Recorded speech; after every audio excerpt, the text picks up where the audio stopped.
A charity flag football game aimed at raising funds for children battling Hodgkin's lymphoma is back for a fifth year. Hampton Billips is a former North Carolina State football player. He was inspired to start the organization Pigskin for Hodgkin's after his little sister Carly was diagnosed with the disease in 2018. The charity game features former high school, college, and professional athletes. I think we've learned over the past couple of years that everybody's dealing with something. And so this is an opportunity for everybody to come together and to really spread love throughout our community, whether that's through financial support, whether that's through just being there with one another and that interpersonal relationships. Pigskin for Hodgkin's has raised over $36,000 in its first 4 years for childhood cancer support organizations. Billups' sister Carly is now cancer-free and will graduate from nursing school in December. She hopes the organization can push to raise $50,000 this year. I think that it's important to continue to share my story so that others can be inspired and others can be encouraged. I've gotten a chance to talk with a lot of young girls and guys who are going through the same battle and just I wouldn't be able to have that opportunity if I hadn't gone through it. And as I'm going into nursing soon, I will have a totally different aspect and perspective on what my patients are struggling with. Pigskin for Hodgkin's 5th annual charity flag football game will be March 25th at Northwest Guilford High School.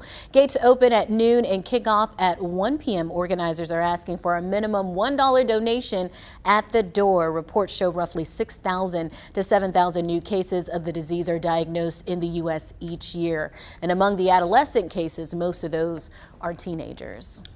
Boy, to deal with something like that in your own family and then to be able to both spread awareness and raise money through a greater good and, you know, using your celebrity, if you will, since he was a former football player, it speaks volumes of the kind of person that he is. And what a fun way to give back. One of the things Carly and Hampton were saying were they're so surprised of the pouring of support the community has throughout the last 5 years and just the momentum that keeps carrying year to year. Because, you know, sometimes you could do something like this once or twice, but just the response, they've just been so impressed and they're so thankful for everyone who keeps coming out year after year. Sure. And all of these things, you know, we all have friends, family that have been impacted by some type of cancer, right? And when that happens to you or your family, you learn all about it. But if it hasn't yet, you know, Hodgkin, something like that, if you might not know much about it, and now you learn more through these causes, which is really what they're trying to do. And a whole lot of fun. Like I said, there's going to be former pro athletes, former college players, some high school players. So you never know who you're going to see out there. You might see somebody that you grew up watching or something. And his sister really seems like she just really appreciates it. Yeah, and she's doing so well. She's about to graduate from nursing school, and she has such a kind heart. She was telling me that she just transferred to a school in Wilmington, and her fiance joined a church there. So they just love to give back and pour back into their community. I know it's for fun, but it looked like they take it pretty seriously. They do. They do. I mean, he sent me the promo video last year when I did the story, and they were getting down and dirty. It's flag football, but it's flag. It looks like they might throw some elbows down. Absolutely. You're in for a show if you want to check it out. That story is on our website.